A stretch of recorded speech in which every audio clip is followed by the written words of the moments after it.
Hello guys, welcome to another video. My name is Mark, I'm an entrepreneur and property investor, and in today's video I want to tell you exactly why I'm continuing to buy property in the UK even though there's all these perceived risks, there's a property crash going on, interest rates are going up, there's lots and lots of issues when it comes to property, but I see this as an opportunity and a time for me to be buying. So I'm going to tell you a little bit about what I'm buying, why I'm buying it, where I'm buying it. I'm going to be completely transparent, and maybe that gives some people out there a little bit of a sense of what I'm doing. I'm certainly not saying that you should do the same, but I'm feeling very confident in my strategies and I can see how I believe this is all going to play out. So if you like this sort of transparency, give this video a big like. It really does help me out with the algorithm. And if you haven't already subscribed, why not consider subscribing? We're looking to try and get to 10,000 subscribers as soon as possible. So let's get on to the video. Let's talk about why I'm continuing to buy. Now, if I look at the history in terms of my net worth, and I've got in front of me the laptop with the Parham family office control sheets, as I call them, in terms of what my properties are, when I bought them, how much money I've made, what rents are, what the expenditures are. I'm not going to share all of this information on this channel, to be honest, because I'm sure you can appreciate some of it is private. But what I will say is there's 15 properties on the sheet.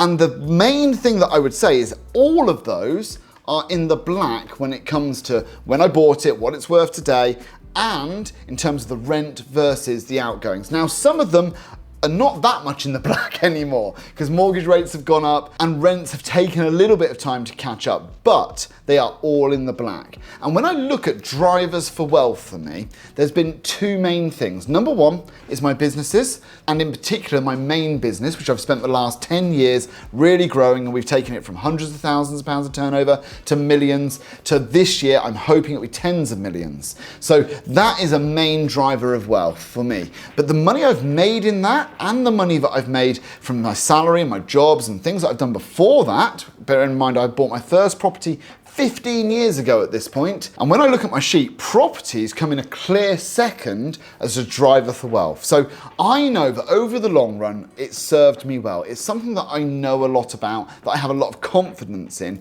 when it comes to investing. Now, obviously there's lots of things going on in the market and it's easy to be scared when that's happening.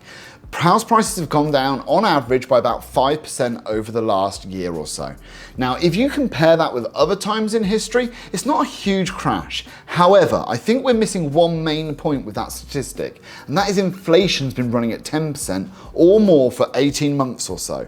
So when we bake all of that in, property prices in real terms have probably dropped by about 20%. Now, we can argue over the percentages, but if we said 20%, I don't think we're going to be far off. Now, I see that as an amazing opportunity. Yes, in nominal terms, i.e. in the actual hard numbers, they've only dropped by 5%. But in real terms, in an environment where inflation's been running high and where wages have started to pick up, they have dropped by 20%. And I believe that right now could be one of the best times to buy. And historically, when prices have come down, in nominal terms or in real terms, it's always been followed that there's been a big boom, right? We go boom, bust, boom, bust. I feel that now is like almost a silent bust. Lots and lots of people have been squeezed.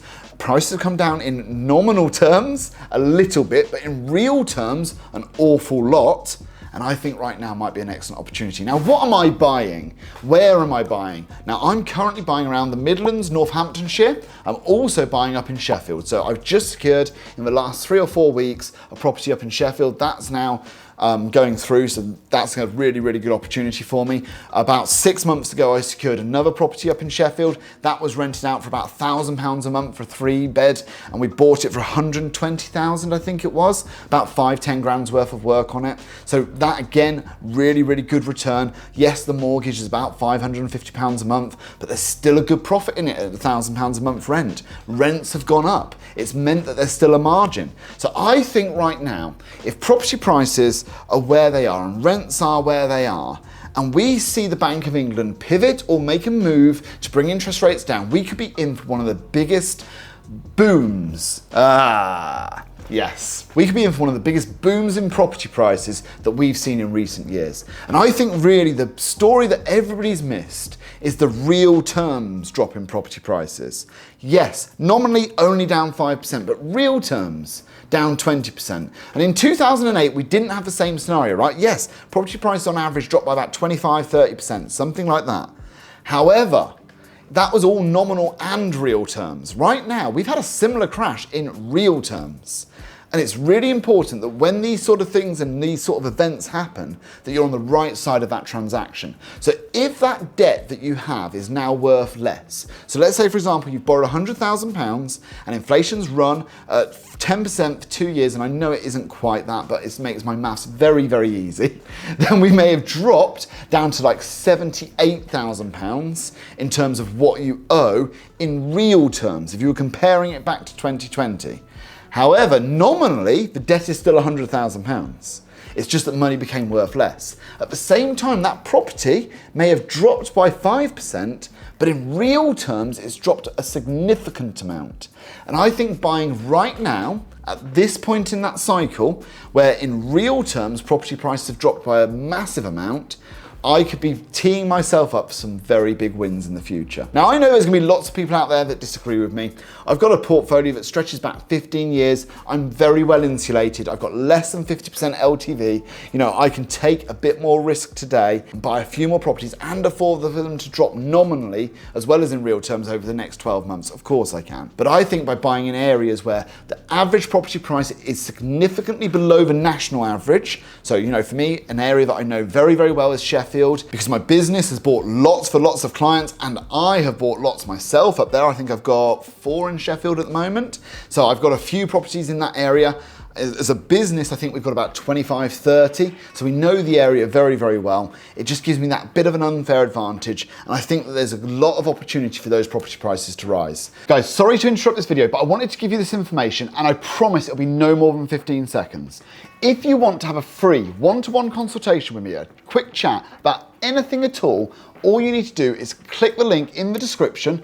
It will give you a quick form, fill out your details, Tom will get in contact and book it into my calendar with me, then we can have a free consultation. I'm doing this for anybody who wants to talk to me until I get to 10,000 subscribers. So guys, let's get back to the video, but fill in the form, have a chat. So the last thing I really want to talk about on this video is the passive nature of property for me.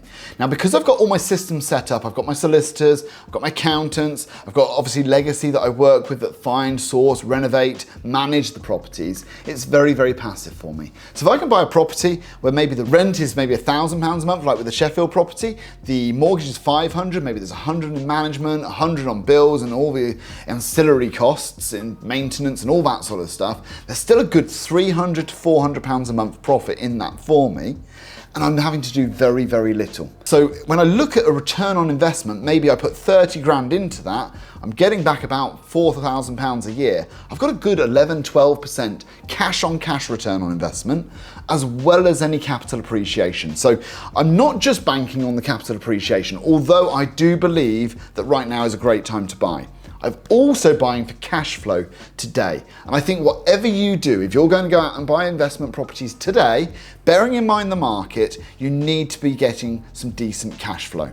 It's so much uncertainty, let's at least make money today. Let's get a discount on the purchase price and let's make sure we're making money from day one in a cash flow basis. So guys, that's why I'm continuing to buy investment properties. What's your plan? Are you going to be buying in this market or are you going to wait on the sidelines and see what happens? Let me know in the comments down below. Thank you so much for watching and we'll see you on the next video. Cheers guys.